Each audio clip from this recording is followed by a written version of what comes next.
Hey everybody, Brian DeVito here, and welcome to my new show, Into the Pit.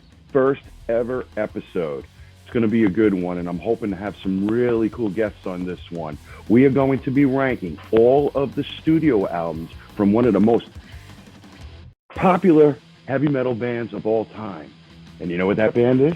That band is Metallica.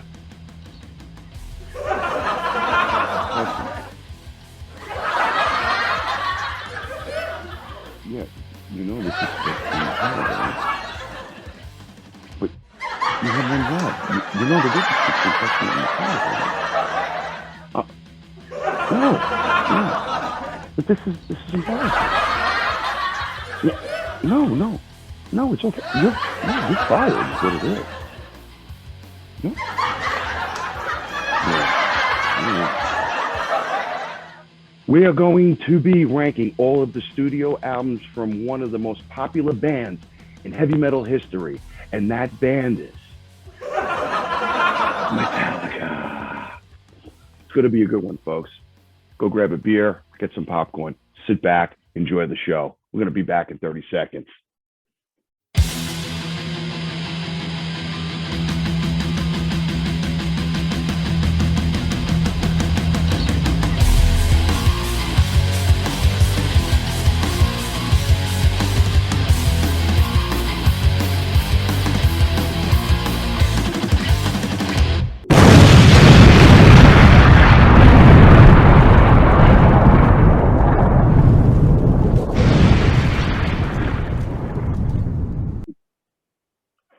Hey, everybody.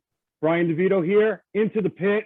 We're going to be ranking the studio albums, all the studio albums from that popular band that we all grew up and love, and some people hate, Metallica. Let's start with introducing everybody that we have here. So what we have to my, well, let's say I'm so used to this, Ernie. You used to be up there. I got no control over this. So anyway, I like his shot though. Oh no, I'm up there now. I figured he would have changed it for this. I don't know how to do it. I don't know any of this stuff, but you know, I'm happy I'm on. No, I hear you. That's so, it. So who do we have? So to my right, we got Dominic Colella, an old friend of mine from the Brooklyn days, music enthusiast, been a big part of the actual scene for many years, and at times part of the road crew. But we don't want to forget. We got to get the gentleman below that way. Mm-hmm. I'll get this thing right.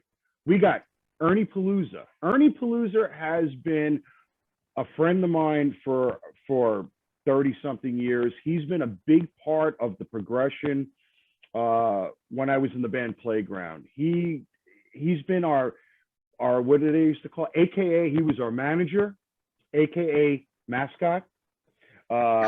He's helped us out with, he's actually really, he's good friend. He's best friends with the singer, Tommy. And he's really been so supportive and really helped our band progress to where it got, and unfortunately we never made it, just like probably me and you and probably everybody else that, that didn't make it in the business. No, but Ernie's really been a big part of my life when it came to music. And I also stole him away right now because he's the co-host for another podcast called Top 5 with Joey Casada, which was it's a drummer from Playground and the band ZO2. No, so what we're going to do here is we're going to all rank, right? We're going to rank Metallica studio albums. And fortunately enough, in almost 40 years, they put out only 10 albums. We're not going to include, it's not quantity, it's quality. It's quality. We're not going to include compilations. We're not going to include live albums like S&M. We're not going to include Garage Days. We're not going to include EPs like Creeping Death or Beyond Magnetic or any of those things. We're going to be actually talking about Kill 'Em All, Ride the Lightning Master, Justice Black, Load, Reload, Saint Anger, Deathmatic, Hardwired to Self-Destruct. All right. I figured because we're not doing like a top 5, this may be a little lengthy. So what I was thinking of doing is let's take the 10 albums. We'll start with Hardwired, work our way up. Okay, we'll work our way up to Kill 'Em All. And what I'm going to do here is I got a little spreadsheet here in Excel, and I have all the 10 albums. We'll start with Hardwired. We'll go around the room and we'll see where do you rank Hardwired out of your top 10 Metallica albums. And then we could talk about Hardwired. What do you like about it? What was exciting about it? What sucks about it? Who gives a shit? Maybe nobody gives a fuck about the album. Maybe I never listened to the album. Who gives a shit? Who cares? So we're going to start it right now. Okay. So the last album that was recorded about 20 years ago, because that's how long it takes them to record an album now. Sorry, Metallica, but you guys got to get your shit together. But anyway, I love you, but you fucking suck. Fucking, I got to wait like 20 years for an album. Anyway, okay. So the last album, Metallica's a corporation now, so you know it takes time. Well, I got to start ordering some of that black and whiskey, and the next time we do something like that, we'll drink black and whiskey. So good, so good. You got it? I got it. So good. I drank it all. I mean, thanks to my friend Brian Perlis, he got it for me. It's fantastic. Oh, I gotta try it out. You know, it's good for James Hetfield. Good job, guys. Anyway, so, if it's good for him, it's good for you. Yeah, well, I mean, I'm actually happy that he got his shit together and everything like that. But you know, I don't know if it's taken away from the creativity, but anyway. If he ever watches this, I might get freaking shot. But anyway, you never know. Oh, you know, you're going to throw it out there. You never know. Yeah, you really never know. All right, so we're going to pick the first out of the first 10, their latest album, Hardwired to Self-Destruct. Okay, this album was kind of like, in my mind, kind of like maybe the next step after Death Magnetic, trying to maybe keep into form of maybe what they were doing before. Dom, I'm going to let you choose. I'm going to let you go first. Where did you rank them out of 1 through 10 on this album? Where did you put this album? Put them around number 8 on this one. Even though I did like the album, I like the intensity of it. I like the songs. The songs were, I mean, recorded great. I don't know who recorded it. I don't think it was Rick Rubin. Again, no, that was they still had Feidelman. Oh, okay. They still had Feidelman. Right. Yeah, Rick Rubin. He sits in the back. He lays down. And goes, "Yeah, that sounds good." Yeah. Okay. There you go. And he gets credit. Oh yeah, no, I liked it. I thought it was good from the opening track, all the way down. I was happy that they were trying to recapture a little bit more of the speed, a little bit more of the old school Metallica intensity. Ulrich, pounding hard, had his shit together. They all had their shit together on that album. I really liked that one. It was a good comeback album. I kind of look at it as a comeback album because of Anger and Magnetic back to back. And then you kind of got the feeling that they knew that those didn't work all so well, or not to their expectation. Mm-hmm. And then they regrouped and went back to an older type of sound and feel. What's your favorite song off the album? Oh God, I can't name one. I like them all. You know what? I love Hardwired. I mean, just the style, just when he goes go, and it just kicks it. I'm like, you know what? All right, I'm hooked already. Okay, gotcha. I'm hooked already. I like them all. Yeah. So, Ernie, where do you rank Hardwired? Okay, now 1 is the best and 10 is the worst, right? Yes. 7. Yeah. All right. Oh, this is going to get a little interesting here. Okay. Anything about the album? Compared to their discography, I'd say underrated. Are you one of those people that said that that should have been the album that comes out after Justice? Oh, I'm not that deep into it. Oh, that's actually pretty. You know, it's pretty. It's pretty. Do you have a favorite song off the album? Well, I got two favorites. Spit Out the Bone and Moth with the Flame. I love that song. That's such a great song. It's just a shame that the freaking award show with what's her name freaking just oh, what a mess. That was such a mess. But I actually, you know, we're actually pretty close on this one. I'm gonna actually put Hardwired as number 8 as well. It's not their worst. It's not their best. Being a huge Metallica fan, is it a good album? Absolutely, it's a fantastic album. I don't, you know, I don't think that to me, I thought the album had a little too much filler. It had a lot of. It was almost like they were trying to fill up space. You know, there were a lot of songs that had a little bit of redundancy. You know, all right, you want to go back to the Justice era and start making your 8-minute songs and that kind of stuff. Yeah. When I go into my other picks, I'll bring this up again. It's a good album. I think it's one of their better albums from, I would say, their later era, their post Cliff Burton era. No doubt. What happened, Ernie? No doubt. All right, hold on. I'm gonna hit pause for a second. Here an hour now. Oh my God! Hope I didn't lose anything. I'm thinking something happened here. You had to pee. There you go. Holy shit! No, but like I said, Hardwired, I thought was a good, solid album.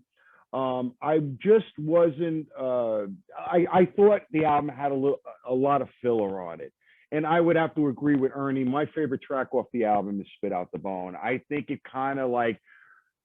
I kind of liked when Metallica does their first song as a thrash song and then throw an instrumental in there, and their last song is a freaking heavy thrash song. You know what I'm saying? I kind of like when they did that. You know, it gives you something. Oh, I know what that song's going to be, you know? And I think that a lot of the musicianship on the album is fantastic. Look, Kirk Hammett is a phenomenal guitar player. He's a guitar hero for many people that have plagued this industry of music. You know, all right, you know what? People start to become influential and they become like the next Eddie Van Halen or Yngwie Malmsteen. That doesn't impress me. I really don't give a shit how many notes you can play. But what I do like is someone that plays with feeling and feel.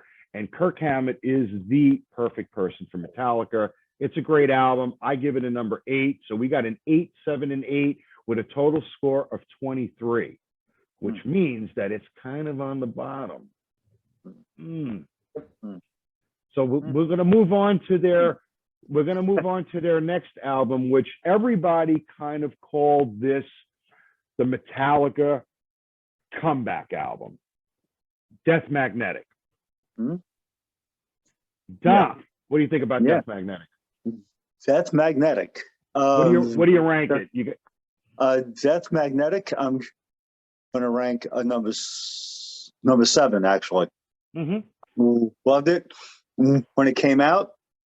I was again just like Hardwired, very surprised at the song structures, the guitar playing. The bass was unreal on that album. The bass was fucking killer on that album.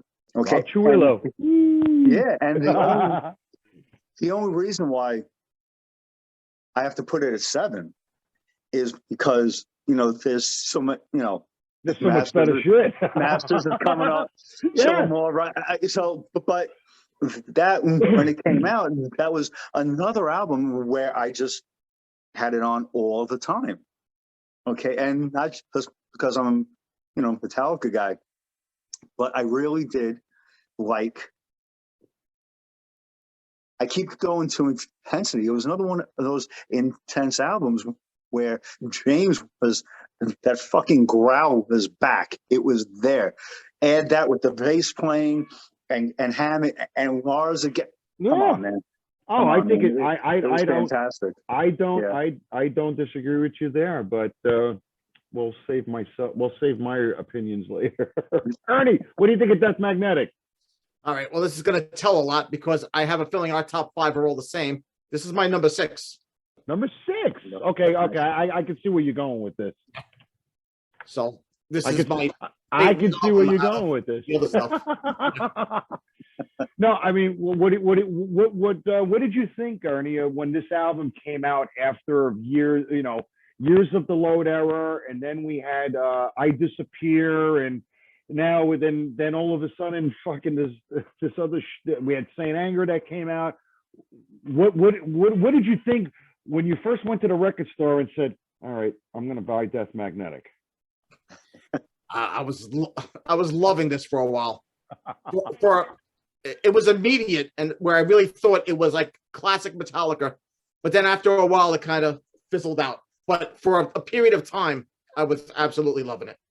I totally don't disagree with you there. I mean, you picked that as number 6. I picked it, Dom, just like you. I picked it as number 7.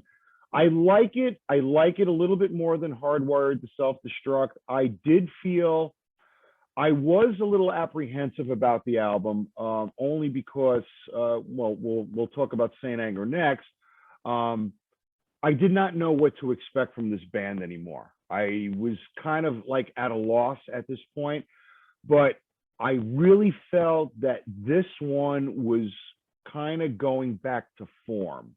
They didn't have that tone that I was looking for, but they did bring back the Kill 'Em All tone, the old, because I think James appreciated the Kill 'Em All tone. He worked hard for that tone, and I was really like, bands were like starting to change from the old Marshall stacks to what do you call it? Starting to go into these Mesa Boogies and Line 6 and the EVH, the Eddie Van Halen edition ones and stuff like that. Yeah. I thought it was a good, solid album. There was a lot. There was one, The Day That Never Comes. There's a couple of cliches in there, which the midsection, when they kind of get into the spirit where the solo gets in, it's something that you would reminisce from Ride the Lightning. I felt that they were kind of reinventing themselves and being away from a thrash metal sound and style from a long period of time. It's kind of hard to get kind of back into it. Trust me, I know. Playing thrash metal, playing rock and roll, and then trying to play thrash metal again after many years, you kind of get lost in the shuffle when it comes into it. And I'm actually finding these albums are kind of low in the totem pole, believe it or not. But I think they're good albums. I'm not saying anything that's bad about them. It's just that when I'm a hardcore Metallica fan from the beginning, I'm not saying I'm expecting more. They're doing what they can do. How much can you do? Absolutely. These guys are in their 60s now, and they're still fresh now. I give them credit. It's a good album. It's a good, solid album. I think it's better than Hardwired. I think the album would have went up in the rankings a little bit more if the production was a little bit better. It was very redlined. It was very redlined, and if you crank it, it's distorted. It sounds like shit. I mean, you think a band of all these years and all this money, you think you can get this shit right? You think you would get it right? I think so. Sorry, Metallica. I love you guys, but I'm just speaking what it is. And the more I drink, the worse it's going to get. So anyway, we're going to move on to the album before it. Saint Anger. The wonderful Saint Anger. Wonderful Saint Anger. The actual, if you think about it, before we rank on it, I think the album is perfectly named where the band was at this time. It's where they were. That's a good point. their head was, they were in a certain point, right? They were on the verge of breaking up. They were done. They were fucking done. There was a lot of intoxication. There was a lot, there's a lot of shit going on. There was a lot of ego. On this album. And I'm gonna honestly say to you, I thought Some Kind of Monster was a fucking fantastic movie. And you know what? I'm praising Metallica for actually having the balls to actually release something this screwed up to the public. I respected them for that. Yeah, they made millions on it, whatever. Who gives a shit? I don't care about the money. What I'm saying is that a band like that would probably, where other bands would probably maybe put this in their pocket and not shell out their dirty laundry, they did it. They did not care. And the album resulted in my mind. So anyway, Dom, it was a no care album. Dom, what do you rank at Saint Anger? Well, I'm gonna put that all the way at the bottom. That's number 10. That's number 10. Or Saint Anger. For no reason that you explained it perfectly. It was just a confusing album. Everyone always talks about his snare drum sound, and it sounds like a garbage can, whatever. My son, who's a huge Metallica fan, followed in Daddy's footsteps, huge Metallica fan, he hates it. He's more into the older, Kill 'Em All and Right Lining stuff. But we just talked about this a couple of weeks ago. I asked him, I said, so did you get a chance to check out Saint Anger? He goes, I did. I said, what'd you think? He goes, what the fuck is it with that drum sound? And I'm like, yeah, that's where people usually go to in their argument with that album. But I was like, what'd you think of the songs?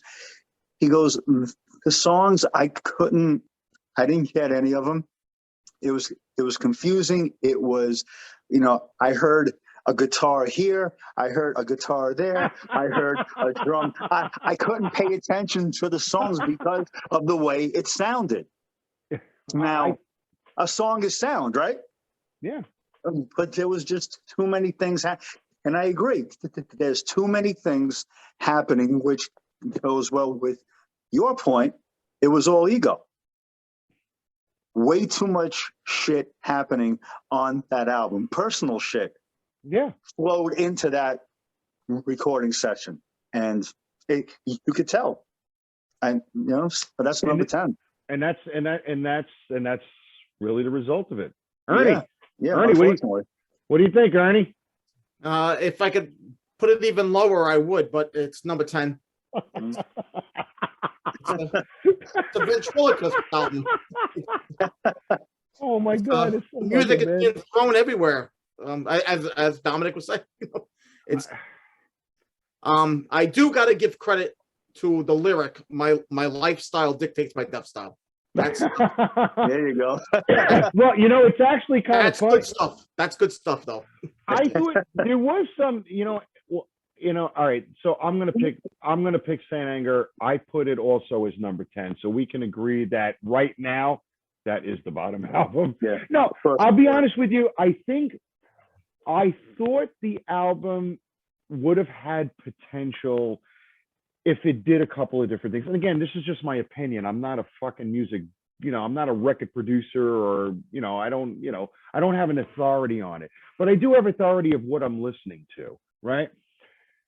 There was a couple of people on YouTube that actually recreated the album with a different guitar tone and a better sounding drums. It's called Saint Anger 20. I think it's called Saint Anger 2015. Okay. There were two guys. When did that come out? 2015. Oh, what coincidence! Don't throw me for a loop there. No, what I did is I listened to it. They got a guy that actually did a very good job impersonating James Hetfield. All right, James Hetfield, the James Hetfield we know, okay? Maybe of that era, okay? It's really hard to recreate James Hetfield of Injustice for All, Master of Puppets. There's only one James Hetfield, all right?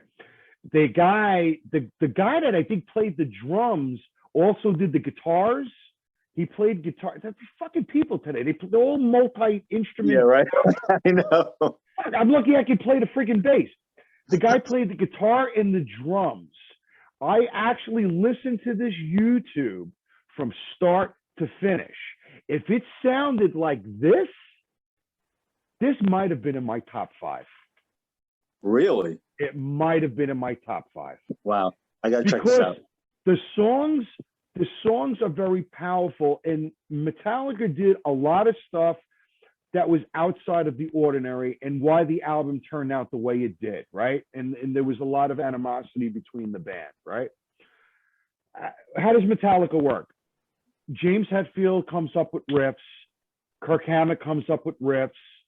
They bring it to Lars. They listen to it. They try to collaborate a little bit, and then they try to piece it in. What Lars does, and that's what people don't seem to understand about Lars.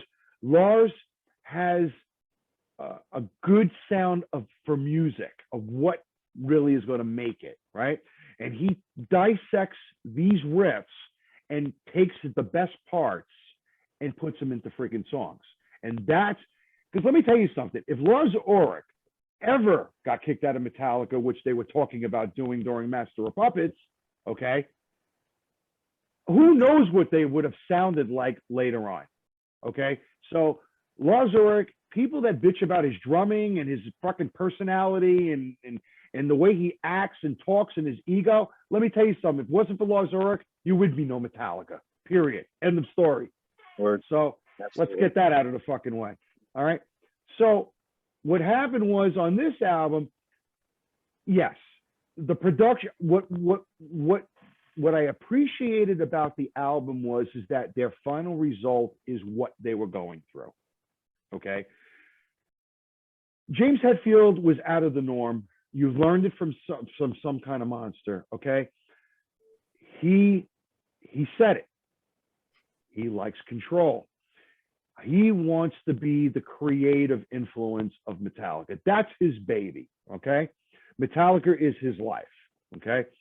He comes up with the riffs. Hammett will come up with the riffs. Lars will listen to everything, figure out what's the best thing, and then we'll start compiling them into songs. We may take multiple riffs and put them into one song. Lars has got that job. What they did this time around was a little bit different, and this was the whole part of the video, is that them recreating an album together as a band, which James never done before. And you saw the animosity and the drinking and how he got pissed off and stormed out of the studio. This was not his. You took James Hetfield out of his comfort zone, and that's not where he felt comfortable, right? Can I ask you something, though? Yeah. Is it fair to the band that he left for almost a year? And I know he had to get sober. But it wasn't fair to the band. I don't disagree with you there, but where I would put a rebuttal in there, just a rebuttal, just for conversation. That's cool. Metallica, to them, it wasn't just a business. They're a family. They are a family, okay? They look out for each other. I don't really care how much James and Lars fight. They're best friends. They are best friends. They will always be best friends. They're inseparable. And you know what? I can't see them making it musical without each other. So they work with each other hand in hand. But James, to me, my hero of Metallica, he was going through a freaking time, substance abuse. I mean, it could have been a little bit more than alcohol, alcohol addiction and stuff like that. I mean, Metallica has gone through this for so many years. But, if you think about it, was he influenced on alcohol or any type of substance when he was writing those riffs? Cliff Burton years, where to me, or probably everybody here is going to say, is probably the best stuff that Metallica has brought to music. But It we'll get wouldn't into surprise me. Yeah. we'll get into that. So Yeah. I don't know that. I wasn't close friends with the guy. You know, No. I can probably, you got to get into the like some of. I have a couple of friends on YouTube that were their photographer Harold Oldman. He was the photographer. I don't know if you know what the hell's his name. Hold on a second, I'm gonna get it. Ugh. I just got this when I got the Black album. You know Ross Halflin? Ross Halfin, sure, Ross absolutely. Yeah, absolutely. Nice, nice. I haven't even opened it yet. Don't. I haven't even. I'm dying to look at it. Wow. Ross Halfin, right? When the Black That's hot, album, man. That's when nice. when they did the Black album, the Black album box set, this was the second thing that you can order. So I spent thousands of dollars, whatever. I don't really give a shit. No, but what I'm saying is, it was. Not about the money. I think it was a confusing time, but I think the problem that where the fans were kind of misinterpreting the album because there was an expectation to this album. That's what I was going to say. There's always an expectation to a Metallica album. Everyone's always going to think it's going to sound, 1985-ish.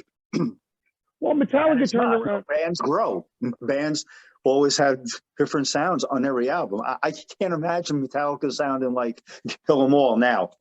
No, well, it actually almost does. I mean, you're not going to bring that back. No, yeah, you don't bring back. You're not bringing back the magic.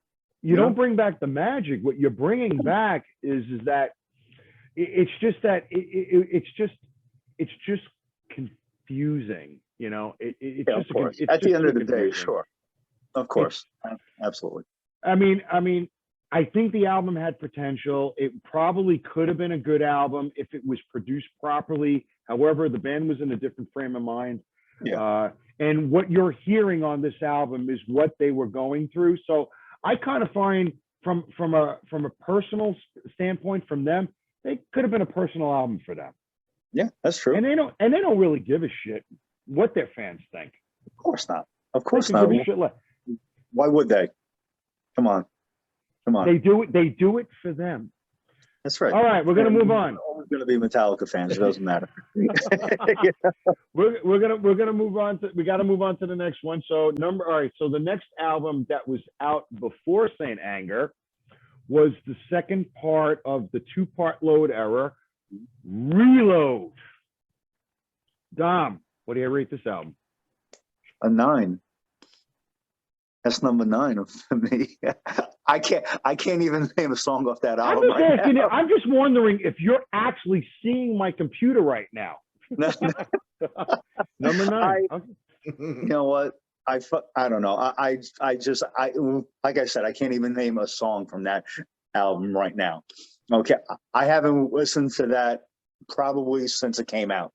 There's actually, well, I'll get into it when we get up to it. I'll actually name a song. I might go, oh yeah, okay, right. But right now, Fuel. Oh, Fuel's great. All right, see, I need brain farts. I'm 52 years old, Brian. It's starting to go. I know. I'm right with you, buddy. Ernie, how you ranking this one? Number 9. Fuck, that's a freaking clean sweep. Wow. Did you actually? So Ernie, let me ask you a question.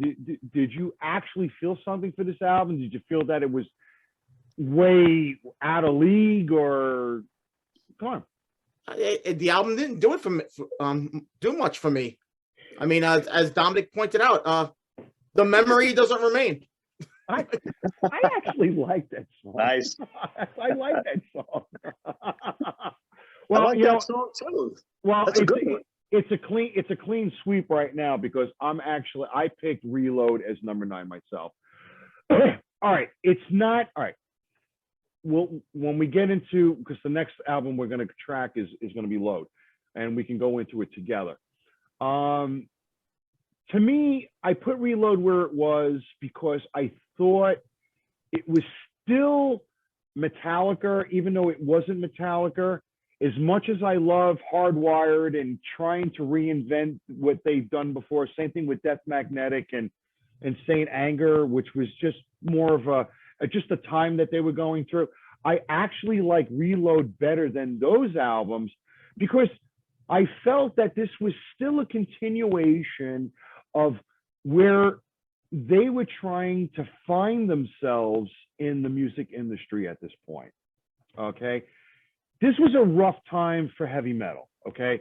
For thrash metal, any type of metal band in the 90s, because record companies were so much selling on grunge metal and alternative. There was no room for, and you know, when I think of the 90s, to me, there was only one band that was metal that kind of kept the tradition, but I think they did it right. And I think if Metallica would have figured it out, they would have been better at it. But this band thought about it better. And that's Pantera. Oh no, Pantera. Weezer, you fucking idiot. Weezer. No, I think Pantera. When I look at a band Pantera, I see where Metallica should have gone if they wanted to go. If they wanted to go that more groove metal, you know, with it, if you want to complement, like say the Black Album, yes, I think Pantera did it right. Unfortunately for me, we can do another cast of Pantera, but as their progression, they became heavier and starting to becoming annoying. Where you got a great singer like Phil Anselmo trying to become post-hardcore, trying to be the next post-hardcore mosh band. It doesn't work. It just doesn't work. You know, but we're not going to get into Pantera. But we're not going to get into Pantera. But that's my synopsis. I mean, look, Reload. I'm really not a fan of Fuel. To me, Fuel is like the Rock and Roll All Night of fucking Kiss. You know, I can't listen to it. It's just, I don't like it. It's in commercials. It's part of, I'm a NASCAR fan. It's now part of NASCAR. All right. I just don't want to hear it anymore. Memory Remains. I actually think that's a fantastic song because if you think about it, remember, if it wasn't for bands like Black Sabbath, the darker, deep Led Zeppelin, Aerosmith, Load, keep in mind, people, Load and Reload was them trying, I think they would try, in my opinion, taking their influences and trying to bringing out a little bit more in the music. And that's what you do. So if you turn around and say you don't like this song from this album or this one, well, think about it. It sounds like Thin Lizzy. It sounds like Black Sabbath. If you don't like the song, you don't like Black Sabbath. This is what they're trying to do. Yeah. Again, it was another confusing time for them. I think they were lost. They were lost. And I think the band was lost since Cliff Burton died. So they're trying to figure out their way of being relevant and putting out good music at the same time. Yes, Reload, it's an okay album. It's okay. It's all right. I dig it. It's all right. It's not bad. It took me a while to get into it, but whatever. It's going to bring us into this one now. The next album is the first part of Use Your Illusion 1. Is oh God. 1996 is Load. I mean, after the impact of what the Black Album brought to metal, we now have Load. We now have Load. Dom, what are you ranking Load? Number 5. Really? Number 5. Wow. I love Load. Uh-oh. Am I in trouble? No, not at all. Not at all. No, I love Load. Hate My Bitch, The House That Jack Built, Until It Sleeps. One song again, right after another, follows it well. Production on that was pretty damn good as well. So now, okay. Justice album comes out. Everybody goes on tour, goes to see them live. Now the Black album comes out. Oh, it's a little bit of a shocker, right? Yeah. Oh yeah. Load comes out. What's your first impression when Load first came out? When Load first comes out, wow. Load comes. I really looked at it with an open mind. Okay, because with the Black album, it was okay. Again, it's if you were with Metallica from the beginning, you have this expectation of what Metallica, even if it's on a subconscious level, you have an expectation of what Metallica is, quote unquote, supposed to sound like. Okay. Correct. Now, when the Black album comes out, it isn't. It was okay. I didn't like the fact that every Tom, Dick, and Harry loved Metallica now. Oh well, that's okay. So what you're saying is wait a minute. I like this. I like this a lot. So basically, Metallica in your mind, right, back in those times, was your hero. You felt. Well, we'll get into the Black album after Load, but when the Black album came out, you felt that your heroes were being taken away from you. Possibly. I got divorced. I don't know. I don't know what happened. Right? No. There's nothing. That's a logical feel there. When 13, 14-year-old girls were loving Metallica, it was like when Kiss put out Dynasty and Unmasked. It was like, Kiss is doing disco now? Okay. What the fuck are you doing? So it had that impact. But when Low came out, I was happy again, because Ain't My Bitch comes on and it hits you. It hits you. Boom. And then every song hits you. Even House at Jack built. Well written, well recorded, well performed. Absolutely. So, I love it. Okay. I love Low. Yeah. All right. So Dom's got it at number 5. I'm gonna do a little pause here for a second because I gotta take a fucking piss. I gotta take a piss. Anybody want to take a? Yeah, I'm drinking wine. I'll be back in 2 seconds. I'm not even. I'm gonna reload, Brian. I'll edit it.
Oh, sorry about that. Oh my God, it felt so good. It's actually kind of fucked up because I had the freaking headphones while I'm taking a piss. You know what? I need something to drink too, man. You heard us talking about you then. I'm out of wine, dude. I got to get something else to drink, and I don't want to drink any more wine. You know what? Maybe I'll just have beer. There you go. Reliable. Well, the old saying, what did they say? Beer to liquor, always sicker. Liquor to beer, never fear. Okay. I got to tell you though, I'm really digging that Michael Myers mask in the background. Oh, I got Michael Myers back there. I got Jason back there, and that's my CD. That's my CD and DVD collection. Yeah. No. Then nice. if I go to this side, I have my vinyl collection, and what's on top of that vinyl collection? The Injustice for All dolls. Nice. No, shit. I still have that. Yeah. Okay. Ugh. All right. I'm gonna have to edit that part out. We'll take care of that. All right. So Dom, all right, you picked it as number 5. Ernie, what do you think of Load, man? Number 8. I That's why I said, oh, Ernie, Ernie's a Puritan. yeah. Ernie hated my pick. Well, Ernie, let me ask you a question. Okay, so all right, so you like Hardwired and Death Magnetic better. Okay, is there anything that you like about this album? I mean, I would throw out the whole second half of the album. The first Really? half, it's top heavy, Really? which is Hero of the Day is really good. Okay, yeah, I agree with you there. That's a really good song, but the rest really doesn't do it for me so much. I actually kind of, all right, I now thinking about it, I picked it as number 6. Okay, that's my number 6. When I first heard that album in '96, I wasn't even living in fucking Brooklyn. I think I was down in Virginia or some shit. And the album first came out, and I was so excited about the album coming out. And then they started playing Until It Sleeps. And then all of a sudden, I listened to it, and I'm like, okay, yeah, this has got that traditional Metallica feel, for their moderate rock songs and stuff like that. And then all of a sudden, was it the Rolling Stone magazine that came out? And the cover was all of them with short hair and eyeliner. Yeah. And I'm like, what the fuck just happened? And I think the problem with the Puritan Metallica fans is that they made a change, but I think they made too many changes at the same time. So what are the changes that they did, right? The first thing you changed was your logo. The second thing you changed was your look. The third thing you changed was your tone, your sound, that heavy metal guitar sound that you had. And let me tell you something, the Black Album, perfectly produced, awesome freaking guitar tones, Absolutely.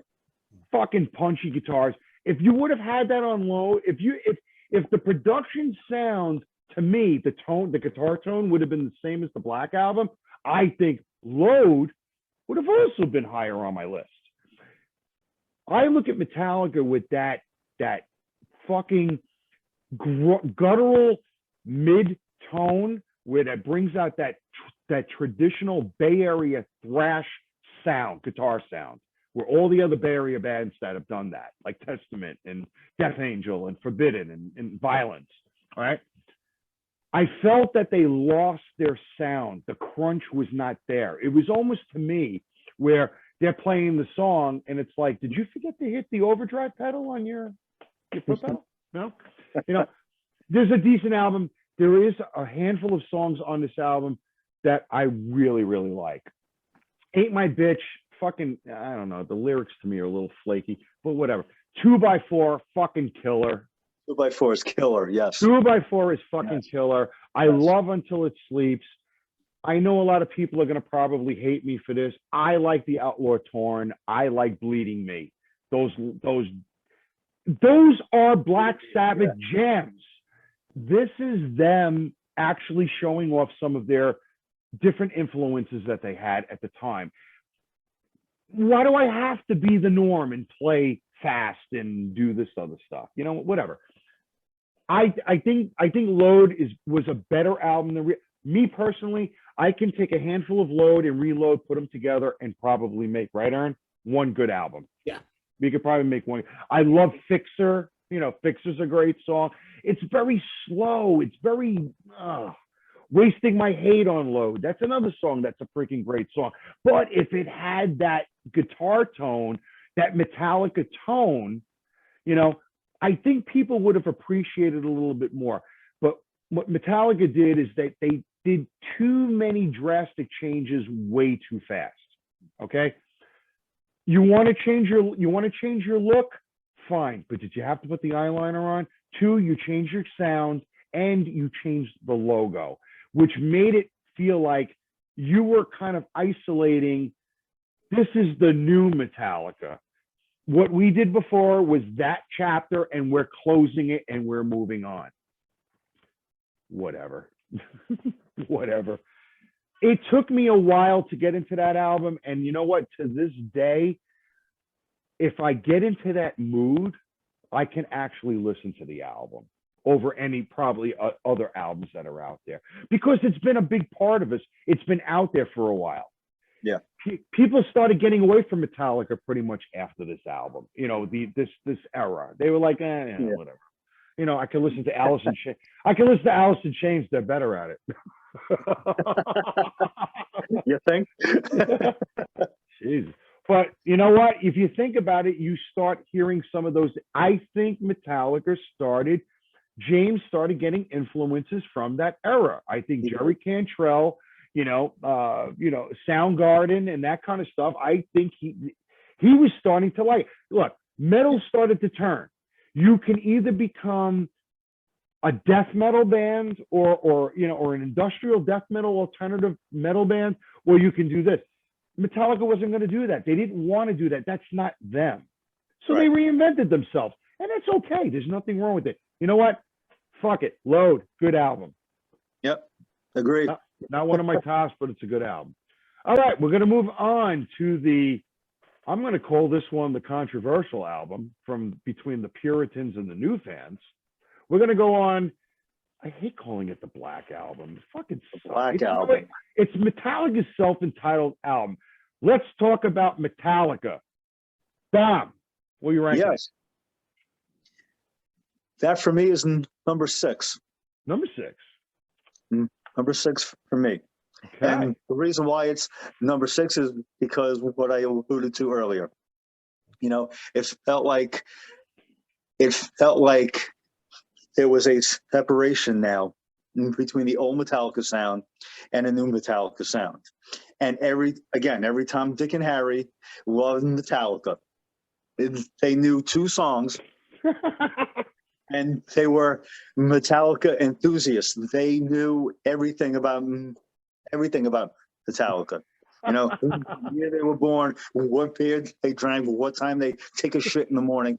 They knew everything. And that it was the outside influences. The songs, like you said, greatly produced, has some really good tunes on that. But when you have to hear Enter Sandman 1,000 times, a day, and that's all you hear. I mean, there's also The God Who Failed. How about that? That's a great song. How about, there's The God Who Failed, but everybody wants to talk about Enter Sandman. And it's almost like, in my opinion, it started to go pop, like pop rock. It was unfathomable at the time. So even though I like some songs on it, to this day, when it comes on in the car, I got to change it because I can't. I can't do it. I totally understand you there. Ernie, what do you think of the Black Album? Number 4 for me. Okay. I like your pick on that. I like it. I like that you pointed out The God That Failed, because that is one of my favorite songs on the album, by the way. And lyrically, I mean, the song is so it's so personal, that particular song. But I happen to like the album. It's like, I got to there's not that many bad songs. I mean, I don't love the song of Wolf and Man, for example, compared to the rest of the album. It's a staple. That song was always a staple on that album, especially when they played it on tour. Yeah, I agree with you, Ernie. I mean, this is pretty. It actually did pretty good in the rank. I picked this album as number 5. I picked it as number 5. I'll be honest with you. When this album came out, what was it? 90, 91, 91, 91, right? August 12th, 1991. 91, right? So 91, I was playing with Playground at the time, and this album, like, I was always a huge Metallica fan, and this album was, I had the cassette, it was in my car, I had the Benzie box. This album, no, I'll be honest with you, this album took me a little time to get into. Again, when this album came out, being a Metallica Puritan, it was really a little hard. It was a little hard for me to take. Unfortunately, I disagreed with Lars Ulrich on this one. I don't think Enter Sandman should have been the opening track on the album. From my perspective of listening to Metallica albums over the years, I actually agree with Bob Rock on this one. Holier Than Thou should have been their opening track on the album because it kind of it would have set the album up where the fans would have said, okay, it's not a thrash blast beat, but it's got some power to it. Okay. Right. Great. So I kind of agreed with, and Bob Rock actually, I would have to say, watching numerous videos, watching a year and a half of Metallica when they did the whole recording of this album, I agree with Bob Rock on it because Bob Rock did his homework and he learned what this band was about. And you know something? Again, I'm saying to the fans, fuck you. Bob Rock did not ruin Metallica. Metallica ruined Metallica. Okay? So what Bob Rock did was kind of get them out of their shell and actually expand the talent that they had that they didn't know they had. Okay? You never, ever heard James Hetfield sing. No. Ever. All right? Nope. He's a vocalist. He comes up with lyrics that go with the verses, the pre-chorus. He did some singing. He did a little singing on when they covered Helpless on Garage Days, right? Yeah. I could see the sales. I could see what's moving on. That's Diamond Head, right? So you do that so well. That right? was a yeah. Well, I'm not gonna do it again.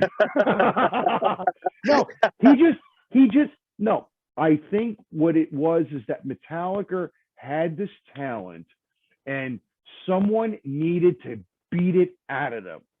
Okay, and I think they needed someone like Bob Rock to do it because I think just like any other band that's out there, you have to progress and you have to show your creativity.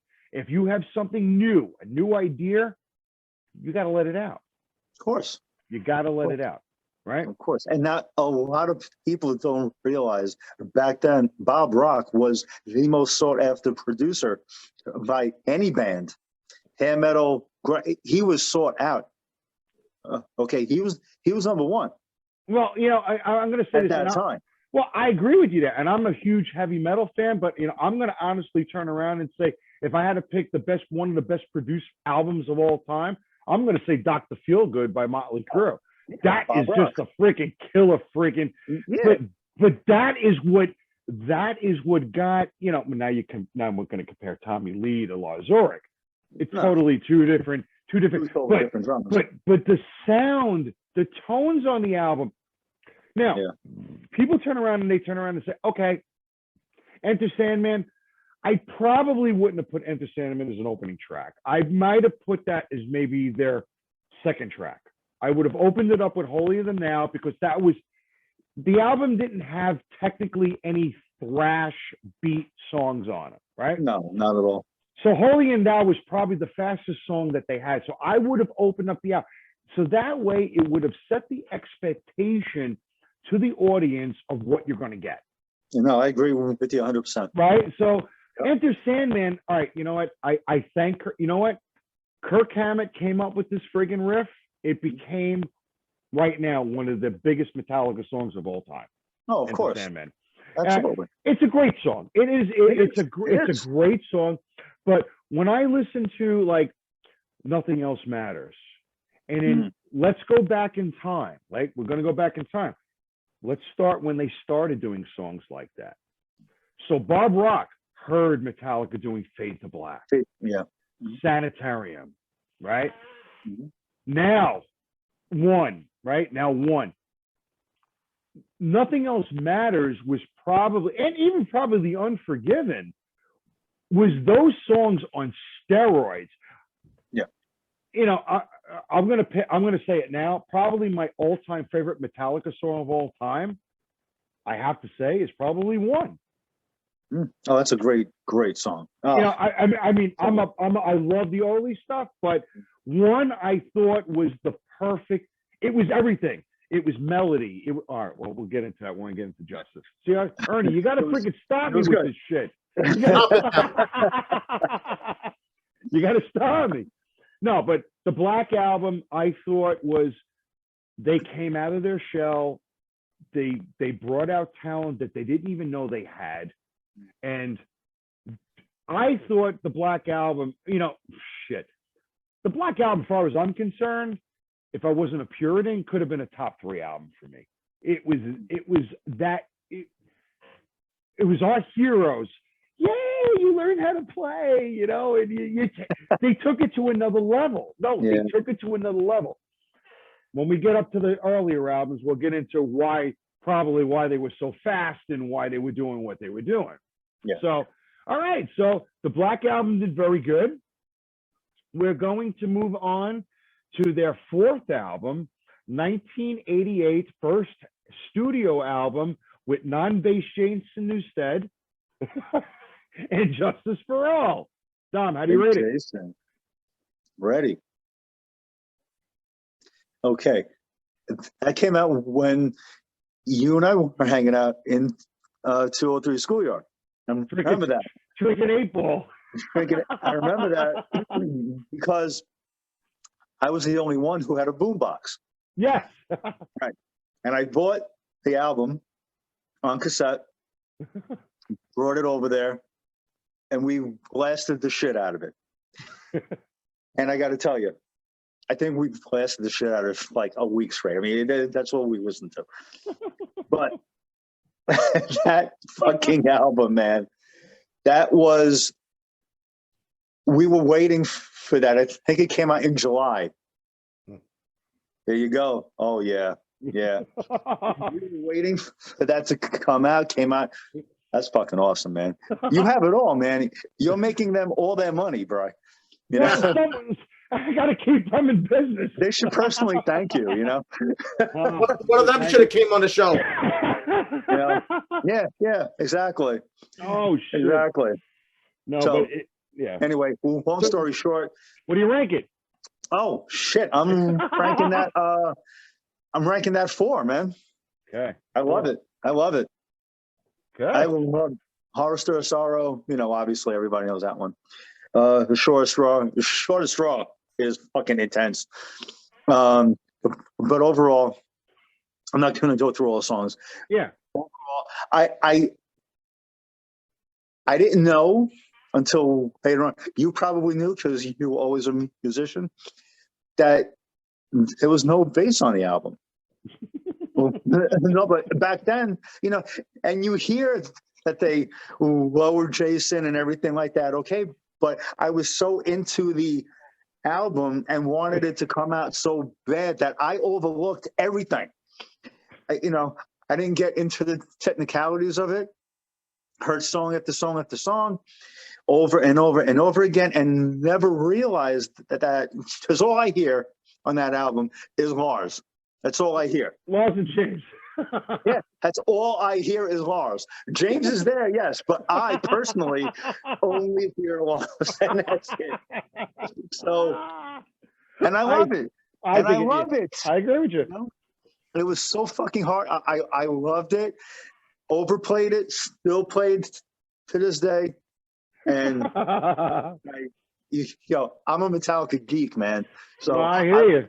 I will play Metallica until the day I'm fucking 6 feet under. And at my funeral, somebody better be playing Metallica. Oh, shit, yes. I totally agree with you there.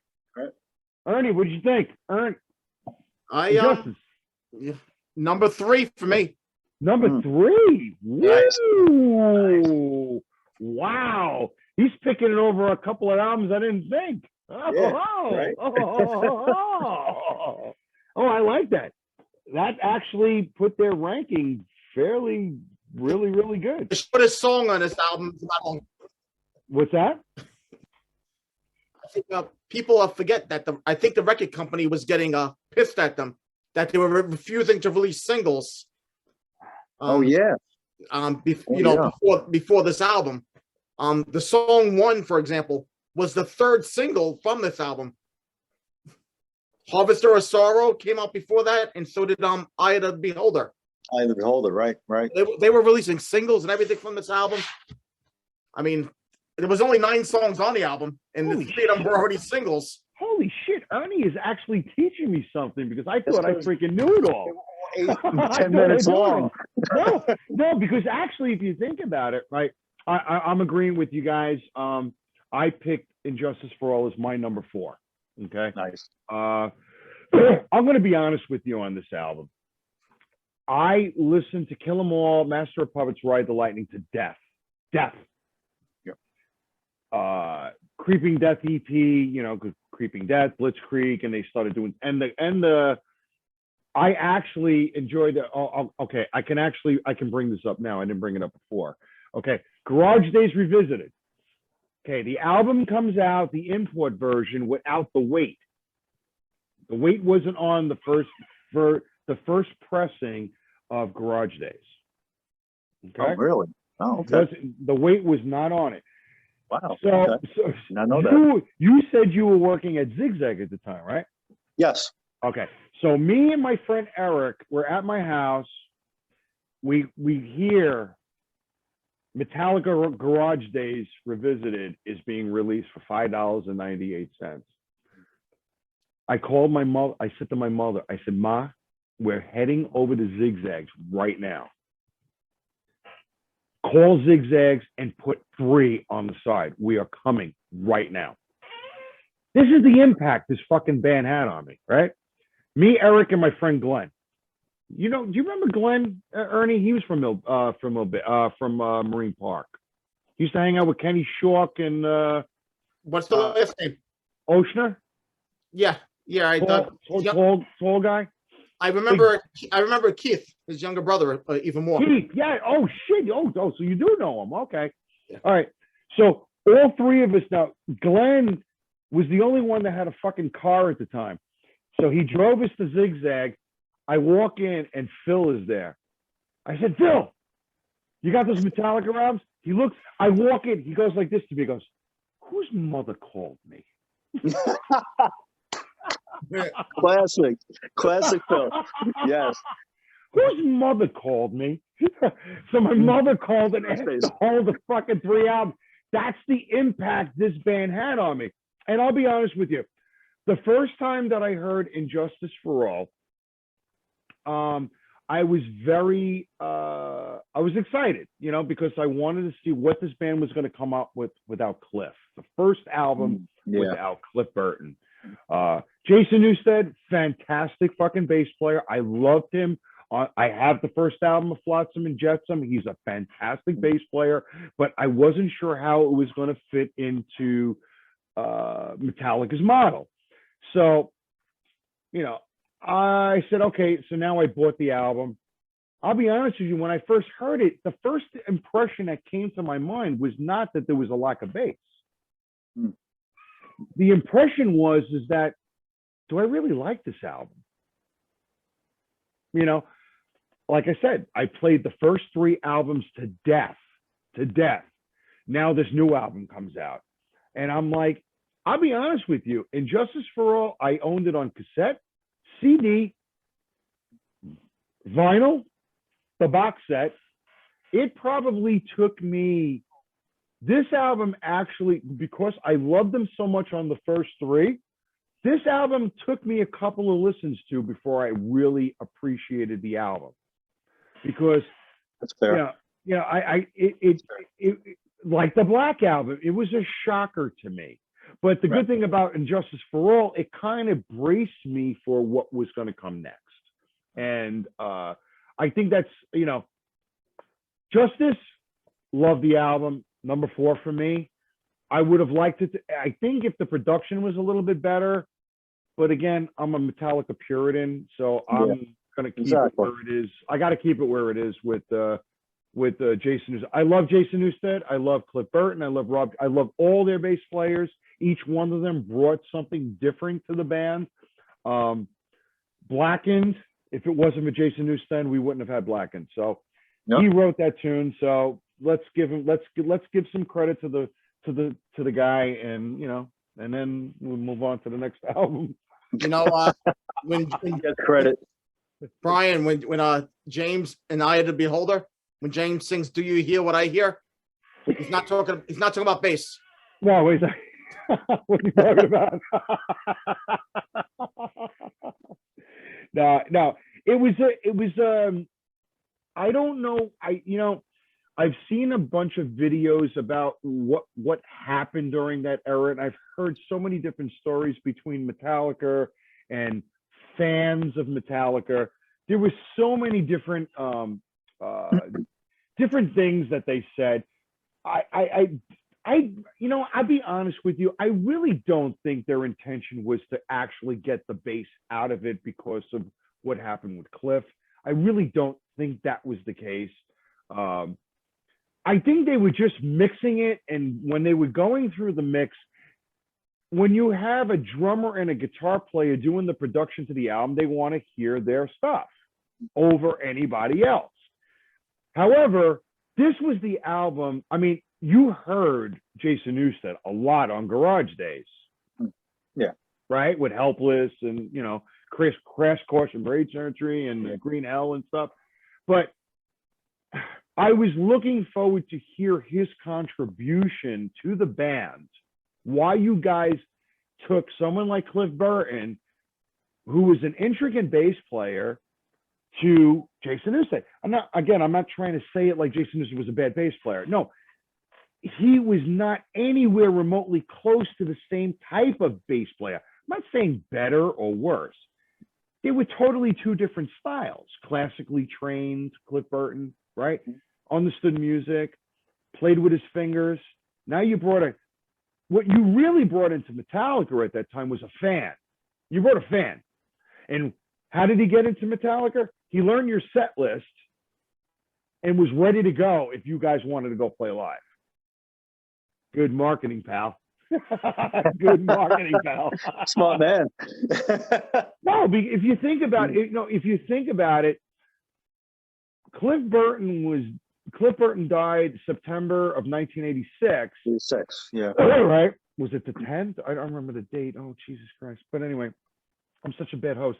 But no, if you think about it, Metallica at that point was so popular at that time, still being underground. Could you imagine what it would have been like if Metallica would have called it quits after Cliff died? This podcast would have been a lot shorter. Probably right. Ernie, I love you. I'd be asleep by now. I know. We're almost done. We got 3 more albums. We're gonna move on. We're gonna move on to the next one. I told you, Tom. The more you drink, the better it gets. Like everything. All right, we're going It's to. all good. I'm having a blast. This is I good. know. I'm hoping having fun. I'm hoping having a good time, and I'm hoping anybody that's watching this is having a good time. All right, we're going to pick That's up up. to debate. People will watch it. I'll watch it. 1986. I'll watch it. 1986. I would think this was probably the pivotal album of Metallica. Master of Puppets. Dom, what do you put it? Be honest. For me, number one. Best recorded, best metal album of all time. Every song, top to bottom, is fucking great. Every song. And everything about the song. And where did they fall short? Even the name of the song, what they drank during the recording of the song is great. That album to me is quintessentially the best metal album of all fucking time. And that's all I'm going to say. All right, all right. I'm with you there. Ernie, what do you think? What do you put Master of Puppets? Number 10. I'm kidding. Come on, stop it. It's my number one too. It's number one. It's a no-brainer. Ernie, I gotta actually kind of laugh with this because we actually had this conversation during, was it the Black Sabbath one? And we I don't know, for some strange reason we always seem to gravitate to either Kiss or Metallica during something else that we're talking about. No, you look at band, let's look at you look at Kill 'Em All for a second. That album was just like, everybody thought it was something new and different, right? And stuff. Brian, I'm going to shut the fuck up because we didn't get up to Kill 'Em All yet, and we'll talk about that later. So, okay. Yeah. So I'm going to get into my master. All right. Master of Puppets. We just picked our number one album from a collective. Is Master of Puppets. That's my number one. I probably would have said Ride the Lightning, because I'll tell you, Kill 'Em All, great album. Ride the Lightning, I thought was the first true Metallica album that really kind of got rid of the influence of Dave Mustaine. Dave Mustaine was still a part of that album with Call of Cthulhu. I think he had a part of Ride the Lightning too, didn't he? Did he have writing credits on Ride the Lightning? The song Ride the Lightning? There was some other track that was on it that still had Dave Mustaine on it. However, I thought Ride the Lightning to me, I thought was their first album. And then Master of Puppets, I felt this was the album they got. This is where they wanted to be. I thought this album had everything from perfect guitar tone, vocal chorusing, melody lines. James sings a little bit with Sanitarium and stuff like that. Fucking Cliff Burton pretty much blasting out his basing influence, his basing freaking chops on Orion. Fucking great fucking. And then ending the freaking album. Well, let me take a step back. The thing that should not be, I believe that was the first time they recorded something that was tuned down. I don't remember if it was tuned down to D or C sharp, the thing that should not be, but they did something that was a little bit different, bringing in that deeper tone, sort of like what Black Sabbath has done. They tuned down their stuff. They put a dark song that's out there. And let me tell you something. The thing that should not be is such a fucking underrated freaking song. Big time. And I would prefer, as much as I like Sad But True, I would rather hear that one over Sad But True. Oh, absolutely. Agreed. Sad But True is so fucking played out. But thing that should not be, Sanitarium is such a great freaking song. Ernie, I'm not saying iconic. Oh. I did that on the other video, and I said I wasn't going to do it again. No, but Disposable Heroes. You took a main riff. Actually, if you listen, now if you listen to this, if you listen to that, no, there's a lot of demo work in here where they start going through a lot of the how they compile the songs together. This is just, I agree with you, Tom. This is the perfect heavy metal album ever. Yep. I love Black Sabbath. I love Led Zeppelin. I love Aerosmith. I love AC/DC. I love Judas Priest. I think I said Iron Maiden. If I didn't say Iron Maiden, I love Iron Maiden. Yeah. But this is the perfect heavy metal album. Absolutely. Perfect heavy metal album. So, no question. Holding, Brian, when that album came out, when it was released, the highest charting album without any single released at all. Yeah. And they had no radio airplay. This was all from an underground. It's an underground scene that just loves this type of music. And Metallica capitalized on it because they knew how to write a hook. They came up with that hook. And what was the big thing back in the 80s? From a thrash band or a heavy metal band, you come up with that hook, come up with that mosh part. Actually, Anthrax excelled with that, and we're going to do another podcast on Anthrax next. Yes. But what I'm saying is, this is just, I think Metallica, the godfather of this genre. See, Metallica in my mind is Motorhead and Black Sabbath. That's Metallica. Old Metallica. It kind of meticulated over the years. But anyway, well, We already got our number one album as a collective, but we'll go through them at the end. But we still got 2 more albums to hit. So the next one we have is actually, you know what? These box sets actually get thinner and thinner as you get to the older one. Next one is Ride the Lightning. Lightning. Wow.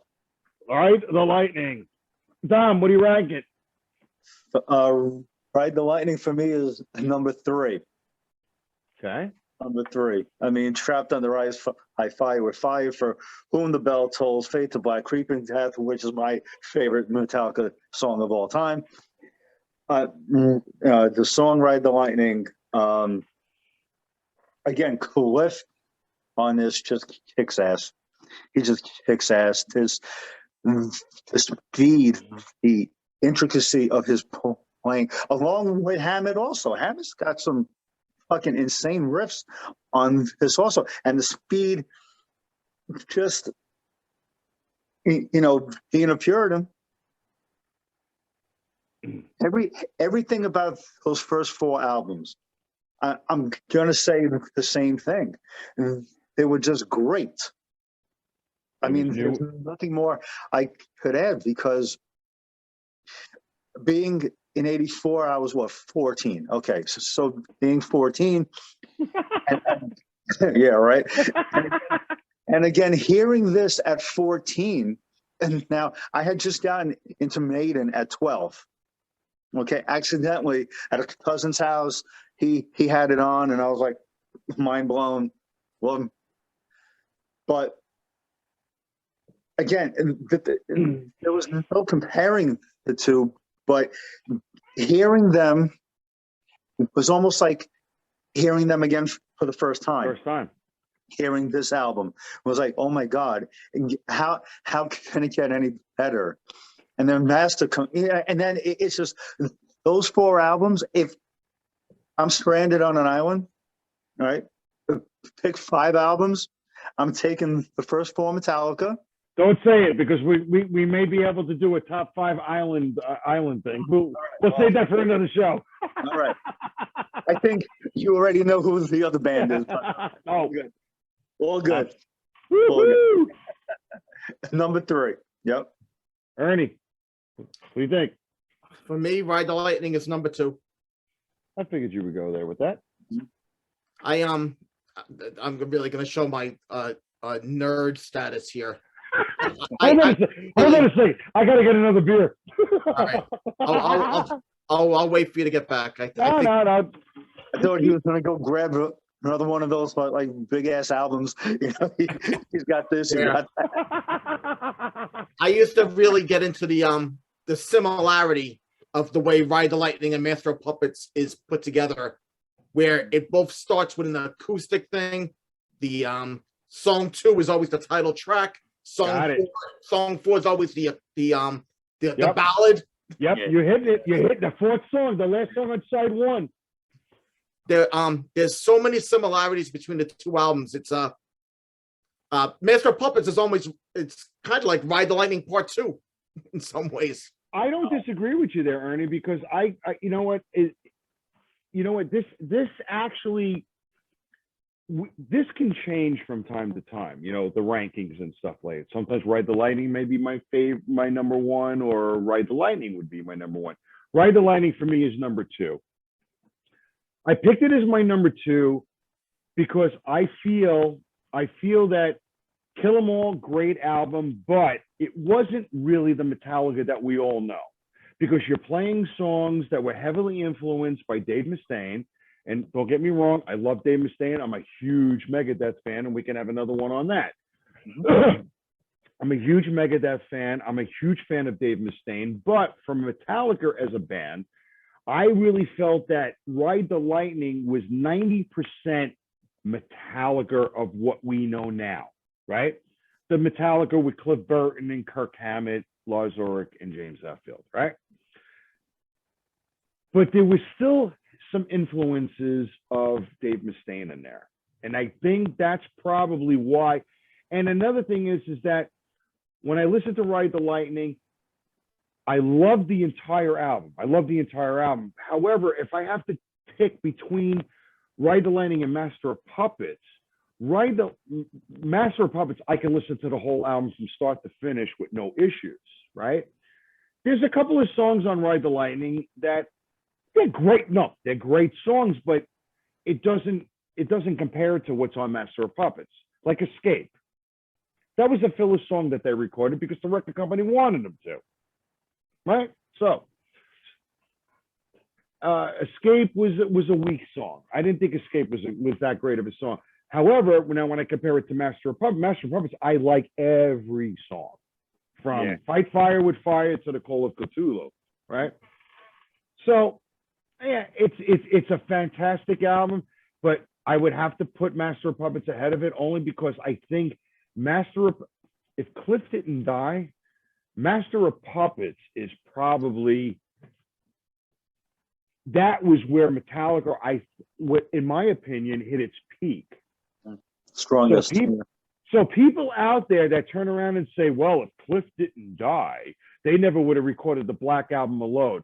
That's bullshit. Because Cliff Burton was the intricate freaking musician of the band that liked so many different styles of music. It would have happened whether he was alive or not. You would have had the Black Album. You would have had Load and Reload if Cliff was still alive. So think about that. He was the musician of the band. Think about it. He was classically trained. He was into different styles of music. He listened to Bach. He listened to classical music. And he liked his punk and thrash. And I mean, San Francisco was such an influential at that time place at that time for metal music. That LA or the two, you know, and then Germany came up with the thrash scene and stuff like that, and then Brazil, and there's so many different bands that were just coming out. Metallica's the pioneer. Ride the Lightning, kick-ass album. I would have been my number one if I didn't like every freaking song off of Master of Puppets. Yeah. There's a couple. That song Escape, great song. However, it's part of their whatever the fuck it is. So what happens when you drink? You start forgetting what the hell you're gonna say. All right, we're finally moving on. We're going to the debut album, the Metal Up Your Ass, young, what is it? What they used to call them? Young Metal Attack, they used to call them. Kill 'em all. Yeah. Dom, what do you rank them? Number 2 for me. Number 2. Strictly from it.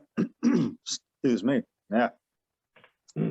Okay, strictly from an emotional level. Okay, this is the one I first heard. This is the one I got the cassette, and this is the one that was in my Walkman from my house to South Shore. From South Shore, there you go. Of course, you have that. From my house, in my bedroom, in my boombox. This was just prickly. I never heard anything like this before. The intensity, how fast it was. I didn't even know what thrash was. Had no idea. I just heard a song, got it, listened to the whole thing, loved it, and I played it out. And again, I still play it to this day. And my son loves it. His favorite album. But on an emotional level, it hits home because that's what got me really seriously into music as a fan. Over Kiss? Over Kiss. But remember, I was 8, 7 when I first heard Kiss. I mean, I didn't know the music. It was, at that point, I knew Elvis Presley, you know, from my parents. Okay. I mean, Kiss comes in and, okay, you know, I'm a kid, you know, but I'm 12, 13 now, and here's Metallica. This is my first real introduction into a band that I'm getting into on my own. You know, no outside influences. You know, I heard a song, boom, got it, loved it, basically changed everything for me, changed my entire life from everybody I hung out with, everybody I met back in the day, working for Agony now, you know, huge huge Metallica fans. It's just, it put me on a trajectory Mhm. of music. And if Master of Puppets was never recorded, this would be my number one, strictly from an emotional level. And Ride the Lightning would be a number two. You know, What? but it's just it brings up all these emotions in me because I love the fact that I'm 52 now and they're still around Correct. and I they're agree with still you there. recording and Metallica is still there, and I was able to pass Metallica on to my son, who's a bass player as well, by the way. So That's what I yeah, like to hear. there you go. There you go. So he loves them. Oh, that's So freaking awesome. emotionally, it just gets me going, you know, on a tangent, because it really set. I'll say it again. It just set the entire tone for my entire life. That album. I Yeah. don't disagree with you there. Yeah. But I love we're it. I know where Ernie's gonna freaking place this one, but you can tell us anyway. Kill 'em all, baby. Where you putting them? Number 5 is Kill 'Em All. Dominic, it's interesting that my kid is also a bass player. It's a weird coincidence. Oh, nice. There you go. See? Only good kids are.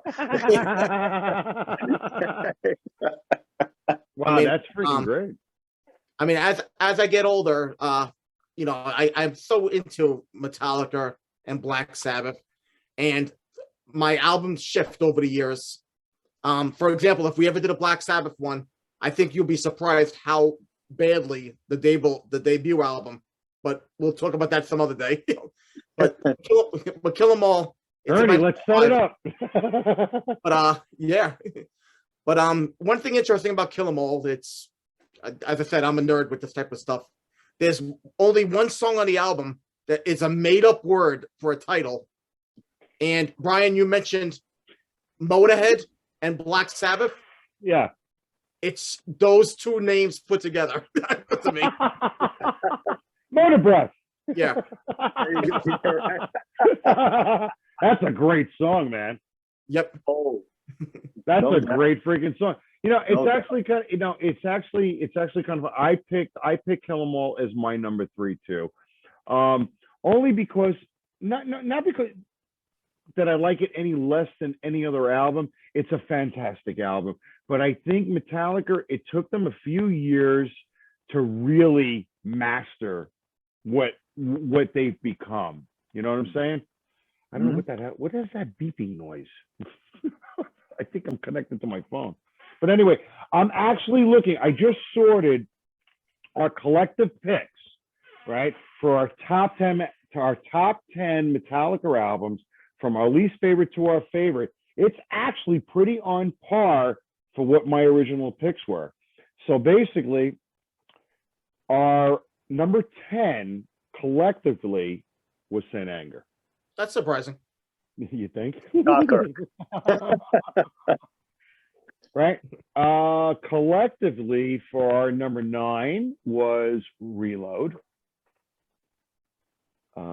Collectively, number 8 was Hardwired to Self-Destruct. Our number 7 was Death Magnetic. Our number 6 was Load. And I actually kind of find that kind of ironic. Did this fucking die on me or what? I can't hear out of this freaking thing. Hold on. Stupid freaking these wireless shit. I was actually shocked that Load was as high as it was compared to the other albums that were a little bit more heavier. That was our number 10, 9, 8, 7, 6. Our number 5 was the self-titled Metallica, aka Black Album. Our number 4 was And Justice for All. Our number 3 was Kill 'Em All. Number 2, Ride the Lightning. Number 1, Master of Puppets. Yes. Okay. Hey, look, thank you for tuning in. Like us. Give me your album ranking of your Metallica albums. I would love to see it, and we can talk about it if you like. Other than that, next time, see you soon. Into the pit.